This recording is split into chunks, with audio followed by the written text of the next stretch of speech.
बिस्मिल्लाहिर्रहमानिर्रहीम। अस्सलाम वालेकुम students, welcome back to my YouTube channel Miyan Academy. So आज की इस वीडियो में हम चैप्टर 2 के लेक्चर नंबर 4 को डिस्कस करेंगे। हमने पिछले लेक्चर में ज़र के फ़राइज़ डिस्कस किया था। पिछले यानी चैप्टर 2 के 3 लेक्चर्स हो चुके हैं। ये चैप्टर ज़्यादातर थ्योरी बेस है, इतना लंबा चैप्टर है, इसमें से लॉन्ग क्वेश्चन आता है।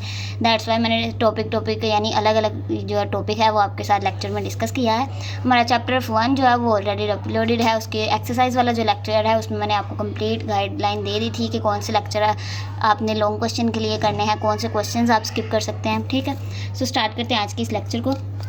फर्स्ट ऑफ ऑल देखें ज़र की एग्ज़ाम।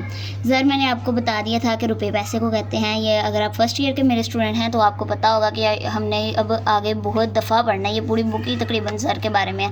सो आपने कंफ्यूज नहीं होना कि ये क्या है। सो ज़र आपने अभी से याद कर लेना है, रुपए पैसे को कहते हैं। अब उसके टाइप्स को हमने डिस्कस करना है। फर्स्ट ऑफ ऑल देखें, ये जितनी भी ज़र की एग्ज़ाम है ये सारी इंपॉर्टेंट है शॉर्ट क्वेश्चंस के हिसाब से। शॉर्ट क्वेश्चन आपने यानी ये इस तरह लॉन्ग क्वेश्चन नहीं आएगा कि ज़र की एग्ज़ाम से क्या मुराद है, बल्कि अलग अलग शॉर्ट क्वेश्चंस आएंगे। धाती ज़र से क्या मुराद है, मियारी ज़र से क्या मुराद है, इनमें से क्वेश्चन आता भी है। ठीक है, सो आपने अच्छे तरीके से याद करना है और इसको मार्क कर लेना है इंपॉर्टेंट शॉर्ट क्वेश्चन। ठीक है, नेक्स्ट देखते हैं हमारे पास फर्स्ट ऑफ ऑल सबसे पहले धाती ज़र किसे कहते हैं। मुख्तलिफ धात अब किसे कहते हैं, यानी मेटल्स वगैरह डिफरेंट हो गए, सोना चांदी निकल लोहा कोई भी यानी धात होगी, उनसे जो सिक्के वगैरह बनाए जाते हैं उनको क्या कहते हैं, धाती ज़र। ठीक है, इसको धाती ज़र कहते हैं। ये आपने याद रखना है, धात से याद रखना है। चांदी सोना निकल लोहा वगैरह के जो सिक्के होते हैं उनको हम धाती ज़र कहते हैं। अच्छा, ये आप जो है ना सारे शॉर्ट क्वेश्चन आपने क्या करना है, मैं यानी आपको हर लेक्चर में बता रही हूँ कि आपकी थ्योरी बेस बुक है। मैं सिर्फ आपको लग रहा होगा कि इस दफ़ा यानी फ़र्स्ट ईयर में तो बहुत अच्छे तरीके से आपको जो वो समझा रही थी, लेकिन इसमें सिर्फ पढ़ाई जा रही हूँ, बुक की रीडिंग करवाई जा रही हूँ, लेकिन मेरा मेन मकसद यही है कि आपके कॉन्सेप्ट क्लियर हों। ठीक है, अगर आप यानी ये लेक्चर लेते हैं कंप्लीट, उसके बाद आप जो है वो इसको 2 से 3 दफ़ा रीड आउट करते हैं और लिख के देखते हैं ना कि कितना मेरा शॉर्ट क्वेश्चन बन रहा है, इनफ हो जाएगा आपको। यानी सिर्फ अपना कॉन्सेप्ट पेपर में लिखना है, ये नहीं देखना कि मैंने वर्ड टू वर्ड पेपर में लिखना है। इस तरह पेपर में बिल्कुल भी नहीं आता, क्योंकि स्टूडेंट्स वो कन्फ्यूज़ हो जाते हैं। अब धाती ज़र में क्या लिखूँ, मुझे तो इतनी ज़्यादा थ्योरी याद नहीं होती। मेन कंसर्न आपका ये होना चाहिए कि आपका कॉन्सेप्ट क्लियर हो। ठीक है, अगर समझ आ रही हो तो वीडियो को लाइक करना है आपने और लाजमी कमेंट सेक्शन में बताना है कि समझ आ रही है। आप जो है लेक्चर्स आगे भी कंटिन्यू करें। ठीक है, अच्छा अगर समझ आ रही है तो ठीक है, अगर अदरवाइज़ कुछ भी समझ नहीं आ रहा है आप मुझे लास्ट में बताया करें। अगर कोई भी आपको ऐसी चीज़ चाहिए हो, जैसे फॉर एग्जांपल अभी पीछे 2-3 दिन हुए हैं मुझे स्टूडेंट्स के कमेंट्स आ रहे थे कि आप जो है 20 मिनट की लाजमी वीडियो बनाया करें। हमें जो है समझ आ रही होती है लेकिन लेक्चर बहुत छोटा हो जाता है। सो अगर हमारे कॉन्सेप्ट नहीं क्लियर होंगे तो हमें यानी किस तरह से ज़्यादा मैं कॉन्सेप्ट क्लियर करने की आपकी कोशिश करती हूँ। सो आपने अच्छे तरीके से रीड आउट करना है लेक्चर को। अच्छा, धाती ज़र का इस्तेमाल कबल अज़ मसीह के दौर से लेकर 19वीं सदी के आखिर तक राइज रहा है। इसको आपने याद कर लेना है, लेकिन एज ए MCQs नहीं आएगा। वैसे आपने एक दफ़ा यानी अच्छे तरीके से दिमाग में बिठा लेना है, MCQs नहीं आएगा इसका। अच्छा, इब्तदाई दौर में यह ज़र कीमती धातों के मखसूस औज़ान के टुकड़ों पर मुश्तमिल होता था, लेकिन 20वीं सदी में मुख्तलिफ रियासतों के हुक्मरानों ने बाकायदा टकसालें कायम की, यानी प्रॉपर उन्होंने एक सिस्टम बनाया, निज़ाम बनाया, कायम करके मुख्तलिफ औज़ान के सिक्कों पर उनकी कदरी मालियत हुक्मरानों की शक्लें और हुक्मरानों के नाम कुंदा करने शुरू कर दिए। अच्छा, ये जो इतनी लंबी लाइन है, अब इतनी लंबी लाइन आपने पेपर में यानी अब यहाँ से देखें, यहाँ से शुरू हो रही है यहाँ से शुरू हो रही है और यहाँ तक जा रही है। इतनी लंबी लाइन नहीं आपने पेपर में लिखनी है, आपने छोटी छोटी लाइनें लिखनी है और अपने मेन कॉन्सेप्ट बताना है। अब क्या है, पुराने ज़माने में यानी जिस तरह होता था ना कि सिक्के वगैरह बनते थे। अब अगर आपको यानी अब इस टाइम पे तो सिक्के नहीं होंगे, लेकिन आम बात बता रही हूँ आपको कि उस टाइम पे जो सिक्के होते थे ना, उस पर क्या होता था, उस टाइम का जो बादशाह होता था यानी वहाँ पर का जो ओनर होता था इलाके का, उसकी जो है वो शक्ल यानी उसकी यानी हुक्मरान की तस्वीर बनी होगी शक्लों उस सिक्कों पे, या उसका नाम लिखा होगा इस तरह से, यानी कुंदा मतलब उसके अंदर जज्ब किया होता था सिक्कों के अंदर। ठीक है, उन्होंने प्रॉपर सिस्टम एक बनाया था मुख्तलिफ वज़ान यानी मुख्तलिफ वज़नों के सिक्के बनाने के लिए। ठीक है, अच्छा कीमती धातों के इन सिक्कों का रवाज ज़्यादातर देर तक जारी ना रहा और नापैद हो गया यानी ख़त्म हो गया। अब धाती ज़र आम धात के अमेज़े से तैयार किए जाते हैं, जिनकी इकसाम अब नीचे इनकी इकसाम बताई हैं। अच्छा, ये अब देखें धाती ज़र की आगे हमने पढ़नी है टाइप्स। ठीक है, ये देखें, अगर देखा हो तो आई लिखा हुआ है और यहाँ पर 2 आई यानी ये रोमन लैंग्वेज में लिखा हुआ है 1 2। ठीक है, अच्छा मियारी ज़र किसे कहते हैं, मियारी ज़र की ज़ाहरी और हकीकी कदर व कीमत आपस में बराबर होती है। अच्छा, अब यहाँ पे मैं आपको बस सबसे पहले बता दूँ कि ये इसमें पूरा क्या बताया हुआ है। अच्छा, मियारी ज़र ये है कि इसकी ज़ाहरी और हकीकी कदरों कीमत आपस में क्या होती है, बराबर। अच्छा, इसमें क्या है कि फॉर एग्ज़ाम्पल मैंने यानी कोई मेरे पास सिक्का है, उसके क्या होगा कि उसके अंदर जितनी भी मेटल वगैरह यानी लगा होगा उसको बनाने में, उसकी कीमत और उस सिक्के की असली कीमत दोनों बराबर होंगी। यानी उसकी अंदरूनी कीमत और यानी उसकी हकीकी कीमत और उसकी बैरूनी कीमत सारी यानी ये दोनों जो है वो बराबर होती हैं किसमें, मियारी ज़र में।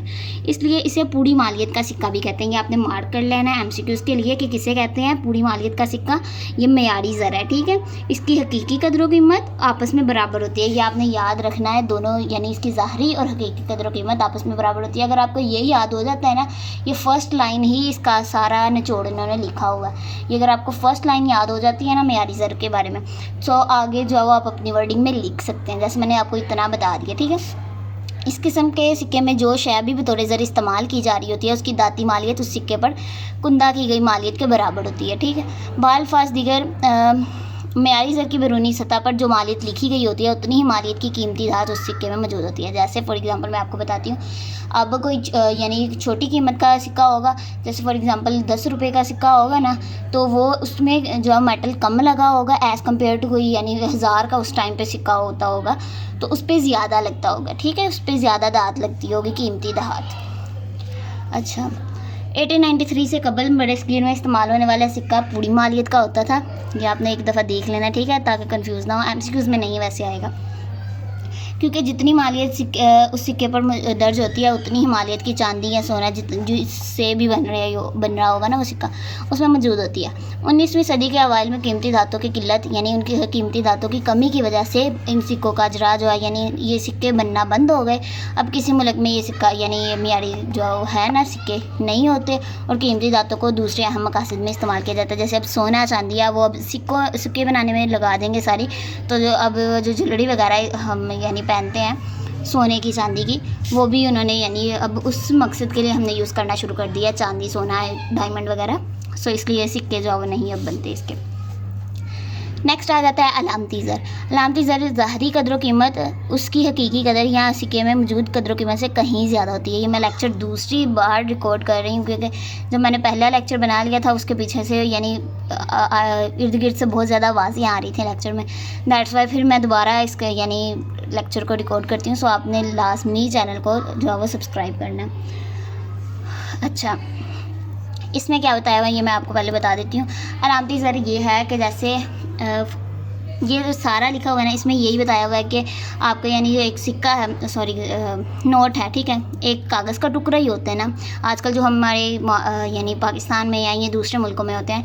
अब क्या है, 10 रुपये के नोट पे भी कागज़ ही एक यूज़ होता है, 5000 के नोट पे भी एक कागज़ ही यूज़ हो रहा होता है, लेकिन मेन मकसद इसका ये होता है कि उसकी अंदरूनी यानी उसकी हकीकी कदर कितनी है, ठीक है। सो हकीकी कदर उसकी यानी उसकी ज़ाहरी कदरों कीमत और इसकी हकीकी कदर यानी जितना पैसे उस पर नोट पे कागज़ पे बनाने पे लगते हैं ना, उससे कहीं ज़्यादा उसकी असल में वैल्यू होती है चीज़ की, ठीक है। जैसे अब 5000 का नोट है, 5000 रुपये तो नहीं ना लगे होंगे उस कागज़ को बनाने के लिए। मेन मकसद ये है कि उसकी हकीकी कदर ज़्यादा है एज़ कम्पेयर टू उसकी ज़ाहरी कदर, ठीक है। अब कागज़ में तो डिफरेंस नहीं है ना, लेकिन मेन मकसद ये है कि उसकी अंदरूनी कीमत यानी हकीकी कदर उसकी ज़्यादा है एज़ कम्पेयर टू ज़ाहरी कदर, ठीक है। अच्छा, मसलन पाकिस्तान में राइज तमाम धाती सिक्कों और कागजी नोटों की ज़ाहरी कदर उनकी अंदरूनी या हकीकी कदर से ज़्यादा होती है, क्योंकि इन सिक्कों और नोटों पर जो मालियत दर्ज होती है उतनी मालियत की धात या कागजी कदर उनमें शामिल नहीं होती, लेकिन उनकी जो है वो उस पर जो रकम लिखी होती है ना उसकी वैल्यू होती है, ठीक है। अच्छा, सिक्कों की निस्बत कागजी नोटों की ज़ाहरी मालियत तो हकीकी मालियत से कहीं ज़्यादा होती है। इस वक्त दुनिया के तमाम ममालिक में ये अलामती ज़र ही गर्दिश कर रही है, जिसे हुकूमत की कायम करदा टकसालें जो है वो जारी करती हैं उसके यानी अदारा। अच्छा, पाकिस्तान में नोट जारी करने का काम जो है वो हमारा मरकज़ी बैंक करता है, स्टेट बैंक ऑफ पाकिस्तान। ये आपने बिल्कुल भी नहीं भूलना, ये आपका यानी मेन पॉइंट है, ठीक है। इस बुक में आपको पता होना चाहिए कि जो ज़र है कौन बनाता है पूरे मुल्क में। ये जो बैंक्स होते हैं ना, ये सारे बैंक्स नहीं बनाते, जो है इजरा करते हैं नोटों का, बल्कि सिर्फ एक बैंक है मरकज़ी बैंक, जो कि यानी नोट सिस्टम यानी नोट जारी करने के पूरे सिस्टम को जो है कंट्रोल कर रहा होता है। उसका मेन मकसद सिर्फ यही होता है कि उसने नोट जारी करने होते हैं और मुनाफा कमाना उसका यानी सेकेंडरी पर्पज़ होता है। मेन पर्पज़ उसका क्या होता है, नोट जारी करने होते हैं मरकज़ी बैंक ने, स्टेट बैंक ऑफ पाकिस्तान ने। अच्छा, नेक्स्ट आ जाता है हमारा कागज़ी ज़र। कागज़ी ज़र हुकूमत या हुकूमत का मरकज़ी बैंक जारी करता है, यानी जो आजकल हमारा यानी हम जो यूज़ कर रहे हैं मनी वगैरह, ये हुकूमत का मरकज़ी बैंक जारी करता है, जिसको अशिया और खिदमत की खरीदो फरोख्त में बतौर आला तबादला बगैर किसी हीलो हिज्जत के कबूल किया जाता है। यानी जिस तरह मैंने आपको पहले बताया कि पहले हमारा यूज़ होता था बार्टर सिस्टम, बराह रास्त तबादला का निज़ाम, बार्टर सिस्टम। इसमें क्या होता था, चीज़ों का तबादला चीज़ों के साथ होता था, ज़र जो इस्तेमाल नहीं होता था बतौर आला तबादला यानी ट्रांसफ़र के तौर पर। सो अब जो है वो ये जो कागज़ी ज़र है ये बगैर किसी हेलो हिज्जत के यानी बगैर किसी बहाने के जो है वो यूज़ हो रहा है बतौर आला तबादला, यानी चीज़ों को आपस में एक्सचेंज करने के लिए दरमियान में कागज़ी ज़र यूज़ हो रहा है। ठीक है, क्योंकि इसे हुकूमत की हमायत हासिल होती है, क्योंकि इसे यानी हुकूमत ने जारी किया होता है। सो पाकिस्तान में सिक्के हुकूमती पाकिस्तान और कागज़ी नोट मुल्क के मरकज़ी बैंक जो स्टेट बैंक ऑफ पाकिस्तान जो है जारी करता है। पाकिस्तान में सिक्के जो हैं वो हुकूमत जो है वो जारी करती है, और जो कागज़ी ज़र हैं वो मुल्क का मरकज़ी बैंक जारी करता है, स्टेट बैंक ऑफ पाकिस्तान। ठीक है, याद रहे कागज़ी ज़र के इजरा के लिए मरकज़ी बैंक मुतनासिब महफूजात का निज़ाम जो है वो अपनाते हुए। अच्छा, ये जो मैं बताती हूँ आपको इस यानी यहाँ पे जो लिखा हुआ है। अच्छा, हम जो है छोटे होते यही सोचते थे कि यानी अब फॉर एग्ज़ाम्पल जैसे हुकूमत पे इतना कर्ज़ा है, हुकूमत तो चाहे जितने मर्ज़ी पैसे जो वो जारी करके अपना कर्ज़ा उतार सकती है, यानी इस मुल्क का कर्ज़ा उतार सकती है, बट मेन यहाँ पे बात आती है कि वो क्यों नहीं ऐसा करती। हम कहते थे कि यानी हम जो वो नोट छापते जाते हैं उतने पैसे हमारे पास ज़्यादा होते जाएंगे, लेकिन मेन मकसद ये होता था कि इसके पीछे एक पूरा सिस्टम होता है। मैं आपको यहीं पे बता देती हूँ क्योंकि आगे जाके शायद हम पढ़ें। अच्छा, मुतनासिब महफूजात का निज़ाम क्या होता है? मेन बात यह है कि आपके जो होता है ना जितने भी मुल्क में नोट जारी होते हैं वो एक सिस्टम को यूज़ करते हैं, ये मुतनासिब महफूजात का निज़ाम। इसमें क्या होता है कि जैसे मैंने फॉर एग्ज़ाम्पल 5000 का नोट जारी यानी करवाना है ना, मैं फॉर एग्ज़ाम्पल मरकज़ी बैंक में लगी हुई हूँ या मेरा मरकज़ी बैंक है फॉर एग्ज़ाम्पल, तो मैं जो अगर मैंने 5000 का नोट छापना है ना, तो उसके बदले में मेरे पास जो है वो उतनी मालियत जो है ना उसका कम से कम 30% हिस्सा जो है मेरे पास महफूज होना चाहिए। किसकी सूरत में? सोने चांदी की शक्ल में, कुछ भी हो, लेकिन उसके बदले में यानी कम से कम उसका 30% जो चीज़ मैंने छापनी है उसका 30% मेरे पास पड़ा होना चाहिए। ठीक है, फिर ही मैं उसके बदले में जो है वो छाप सकती हूँ। चीज़ें कौन सी सूरत में होनी चाहिए? सोने चांदी की शक्ल में ज़मानत के तौर पे रखनी पड़ती हैं, फिर बाद में जाकर उसको जो है वो नोट छापने का यानी एक नोट छपता है। ठीक है, सो ये नहीं कि बस नोट छपते जाते बल्कि उसके पीछे एक पूरा सिस्टम होता है जिसे हम क्या कहते हैं? मुतनासिब महफूजात का निज़ाम। अच्छा, अपनाते हुए जारी करदा नोटों की कुल मालियत का कम से कम 30% ज़र महफूज मंजूर शुदा ज़र तबादला सोने चांदी की शक्ल में ज़मानत के तौर पर रखना पड़ता है, और जारी करदा कुल नोटों की बाकी मालियत को मुल्की असासों को रहन रखकर छापे जाते हैं। कागज़ी ज़र दो तरह के होते हैं। अच्छा, ये जो रहन है हम जो है वो आगे जाके इसको कम्प्लीटली पढ़ेंगे, सो आपने यहाँ पे कंफ्यूज नहीं होना कि यार सिर्फ फ़िलहाल आप इसे याद कर लें क्योंकि लेक्चर ज़्यादा लंबा ना हो जाए। अच्छा, अब कागज़ी ज़र जो है दो तरह के होते हैं, बदल पजीर कागज़ी ज़र और गैर बदल पजीर कागज़ी ज़र। नेक्स्ट आ जाता है बदल पजीर कागज़ी ज़र और गैर बदल पजीर कागज़ी ज़र। अच्छा, बदल पजीर कागज़ी ज़र में क्या होता है कि यानी हमने देखा था ना यहाँ पे मुतनासिब महफूजात का निज़ाम, इसमें क्या होता है, इसमें बदल पजीर में ये होता है कि हुकूमत जो है ना उन पैसों के बदले में सोने चांदी या मंजूरशुदा ज़र तबादला की शक्ल में यानी वो चेंज करने की पाबंद होती है। लेकिन गैर बदल पजीर में ऐसा नहीं होता, बल्कि इससे ये देखें इनसे मुराद ये जो क्वेश्चन है ना ये डिफरेंस बिटवीन में आता है। ठीक है, ये दोनों, सो आपने इंपॉर्टेंट फॉर शॉर्ट क्वेश्चन लिख लेना। अच्छा, इनसे मुराद ऐसे कागजी नोट होते हैं जिन्हें हुकूमत या हुकूमत का मरकज़ी बैंक जारी तो करता है, लेकिन इनके इवज़ यानी बदले में मुतालबा करने पर यानी ये चेंज नहीं करके देता, सोने चांदी या मंजूरशुदा ज़र तबादला देने की ज़िम्मेदारी कबूल नहीं करता। याद रहे, हुकूमत ऐसे नोटों को जारी करते वक्त इनकी पुष्ट में कोई यानी जो हम कहते हैं ना यहाँ पे जो सेव करती है सोना चांदी, ये सेव नहीं करती गैर बदल पजीर के मामले में। ठीक है, इसमें क्या होता है, इसमें सेव नहीं करती, इसमें ऊपर वाले में करती है। अच्छा, जिम्मेदारी कबूल नहीं करता। याद रहे हुकूमत ऐसे नोटों को जारी करते वक्त इनके पुष्ट में सोना चांदी या ज़र तबादला बहैसियत ज़र महफूज नहीं रखती, लेकिन अशिया के लेन देन में सब लोगों को उसे कबूल करना पड़ता है, क्योंकि इसको हम एक और नाम देते हैं कानूनी ज़र का। ठीक है, सो कानूनी ज़र आपने इसे याद रखना है। मे बी के बदल पजीर और कानूनी ज़र में आ जाए, तो आपने ये नहीं कहना कि कानूनी ज़र हमने नहीं पढ़ा हुआ। ये आपने मार्क कर लेना है यहाँ पे MCQs के तौर पे भी। अच्छा, माजी में पाकिस्तान एक रुपया का कागजी नोट गैर बदल पजीर कागजी ज़र था, क्योंकि हुकूमत इसकी पुश्त में कोई ज़र यानी महफूज नहीं रखती थी, लेकिन अशिया के मामले में यानी लेन देन में सब लोगों को कबूल करना पड़ता था। अब पाकिस्तान ने 1, 2, 5 रुपये के नोट को जो वो ख़त्म कर दिया, उनके बदले में हमारे पास जो सिक्के आजकल यूज़ हो रहे हैं, जिन्हें मुतालबे पर हुकूमत की जारी करदा रुपयों के इवज़ तो बदला जा सकता, लेकिन उनको सोने चांदी में नहीं बदला जा सकता। ठीक है, इस वक्त बशमूल पाकिस्तान दुनिया के तमाम ममालिक जो गैर बदल पजीर कागजी ज़र का निज़ाम राइज है। सो आपको पता होना चाहिए कि कौन सा निज़ाम राइज है। पाकिस्तान में भी ये गैर बदल पजीर वाला है। ठीक है, नेक्स्ट आ जाता है हमारा कानूनी ज़र। इनसे मुराद ऐसा ज़र है जिसे कर्ज़ों की अदायगी, कीमतों को अदा करने और आम लेन देन में हुकूमत की तरफ से कानूनन कबूल करना पड़ता है। इसको कबूल ना करना जो वो जुर्म होता है। कानून यानी यहीं से आप जो अपने लिए एक हिंट ले लें कि कानून ये जब हम खिलाफ वर्जी करते हैं तो उसमें क्या होता है, ये एक जुर्म ही होता है ना। सो आपने कबूल करना है, इसे कानूनी तौर पे कबूल करना पड़ता है, उसको कबूल ना करना जो जुर्म होता है। इस वक्त पाकिस्तान में राइज तमाम सिक्के, करेंसी नोट जो कानूनी ज़र हैं, यानी इनको हम सब जो बगैर किसी बहाने के, हिलो हिज्जत के जो है वो कबूल करते हैं, जिन्हें कानूनी तौर पर कबूल करने की दर्ज वजूहत है। ये यहाँ पे वजूहत लिखी हुई हैं। हुकूमती पुश्त पनाही के बाईस कानूनी ज़र बतौर आला तबादला इस्तेमाल होता है, और कोई शख्स इसे एशिया के लेन देन के मामले में लेने से इनकार नहीं कर सकता, क्योंकि ये हुकूमत की तरफ से जारी करता है। तो इसलिए कोई भी जो इंसान बहाने नहीं बनाता कि मैंने ये नहीं लेना, सो आप और कोई चीज़ें। इस तरह से नहीं होता। बार्टर सिस्टम में होता था कि यानी पैसे नहीं थे यूज़ होते, चीज़ों का तबादला चीज़ों के साथ होता था। उधार लेन देन के मामले में अगर कोई कर्ज़ ख्वाह मकरूज़ की अदा करदा कानूनी ज़र की अदायगी को कबूल ना करे, तो कर्ज़ ख्वाह ना सिर्फ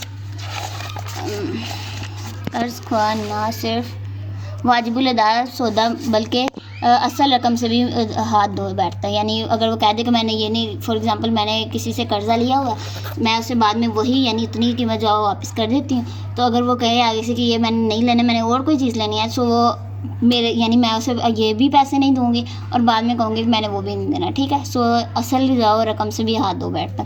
अच्छा, हुकूमत अपने फ़राइज़ को अंजाम करने में, ये यहाँ पे इतना पैराग्राफ लिखा हुआ है, सिर्फ आम सी बातें हैं, सो आपने इसे एक दफ़ा देख लेना है। कानूनी ज़र को हुक्मी ज़र भी कहते हैं, सो आपने ये याद कर लेना है, MCQs के लिए मार्क कर लेना, बाकी एक दफ़ा आप पढ़ लीजिएगा, लेक्चर ज़्यादा लंबा हो रहा है।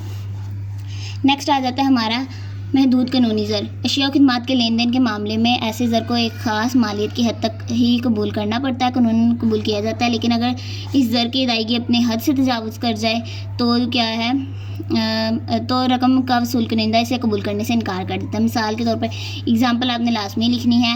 मिसाल के तौर पर अगर असलम ने अकरम को 5,000 रुपये देने, अगर असलम अकरम को 5,000 रुपये की मालियत के बराबर छोटे सिक्के, यही बात, अच्छा आम बात बताइए यहाँ पे महदूद। इसमें क्या होता है कि मेरे पास 5,000 के सिक्के पड़े हुए हैं, मैंने फॉर एग्जांपल किसी से 5,000 की कोई चीज़ ली है, मैंने या फिर कोई फ्रूट लेने गई हूँ या केक वगैरह ले आई हूँ फॉर एग्जांपल, तो मैं अगर जाके बेकरी पे 5,000 के छोटे छोटे जो सिक्के देने शुरू कर दूँ, 1 रुपये के, 2 रुपये के, 5 रुपये के, तो आगे से उसने बेकरी वाले ने तो कहना ही है कि मैंने नहीं लेने ये वाले। सो इसमें क्या होता है कि एक हद तक जो है मैंने फॉर एग्जांपल अगर कोई छोटी सी चीज़ लेनी है, 10 रुपये की लेनी है, तो मैं 5-5 वाले 2 सिक्के दे दूँगी उसे। लेकिन अगर मैंने कोई बड़ी चीज़ लेनी है और उसके बदले में यानी एक हद होनी चाहिए जिसके यानी मैं दे दूँ, लेकिन ज़्यादा जो अगर हो उसकी हो तो वो जो है इनकार कर देंगे कि हमने ये नहीं लेनी। ठीक है, सो उसका जो ये जो है वो उस बेकरी वाले को हक हासिल होगा कि वो इस पर मना कर दे कि मैंने ये नहीं लेने, बल्कि मैंने एक यानी नोट लेना है। ठीक है, इसलिए छोटे सिक्के एक मुकर्रर हद तक ही किसी अदायगी में दिए जा सकते हैं। नेक्स्ट आ जाता है गैर महदूद कानूनी ज़र।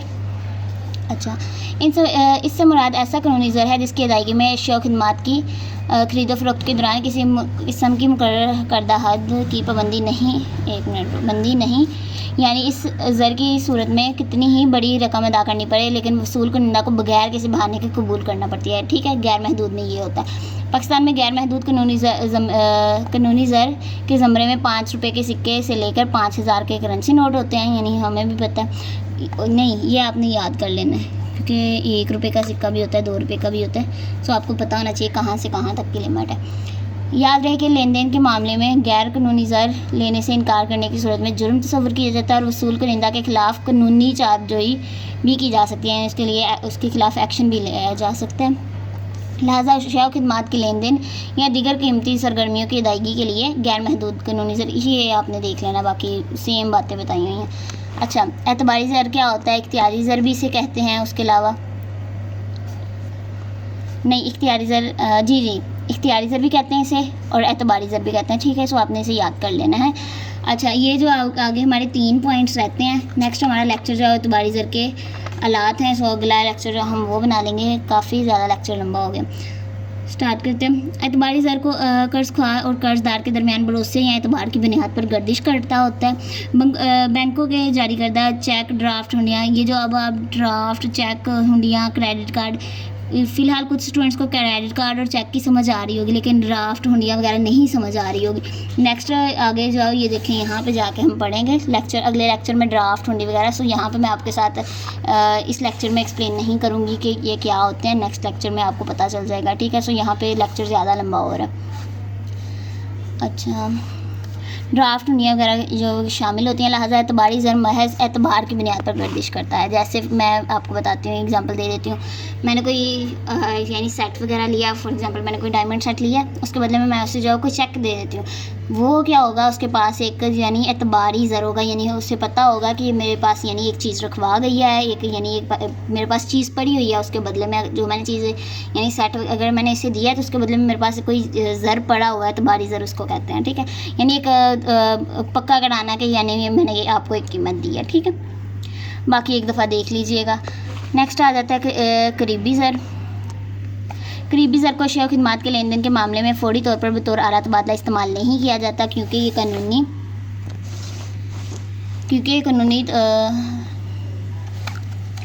कानूनी ज़र की तरह करेंसी नोटों और सिक्कों की शक्ल में नहीं होता, बल्कि ये बैंकों के जारी करदा मियादी अमानत, ये बॉन्ड्स वगैरह, ये जो हम प्राइस बॉन्ड्स वगैरह लेते हैं ना, ये उनकी शक्ल में होता है। बचत सर्टिफिकेट, हुंडियाँ, कफ़ालतें, ये सारे आगे जाके आप पढ़ेंगे। सरकारी हिस्से डाक खाने के सर्टिफिकेट वगैरह की शक्ल में दस्तयाब होता है, जिन्हें ज़रूरत पड़ने पर ज़र नकद में तब्दील करवाया जा सकता है। ठीक है, ये इनकी सूरत में होता है। इसको हम क्या कहते हैं?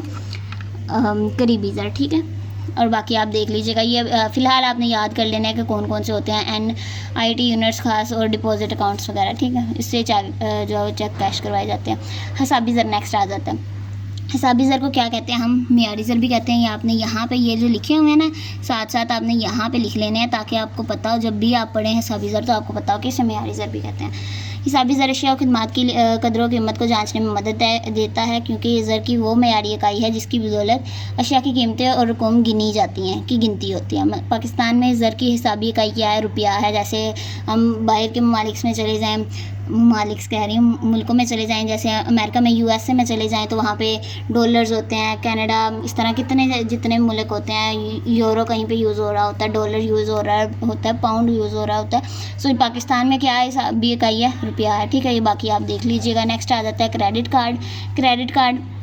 इसमें क्या होता है कि यानी ऑनलाइन सिस्टम है, जिसमें सारे स्टूडेंट्स को भी पता होगा कि क्रेडिट कार्ड पे क्या होता है। हम जो बैंक में रकम जमा करवाते हैं और जब यानी रकम निकलवानी होती है तो कार्ड यूज़ करते हैं, बैंक में जाते हैं।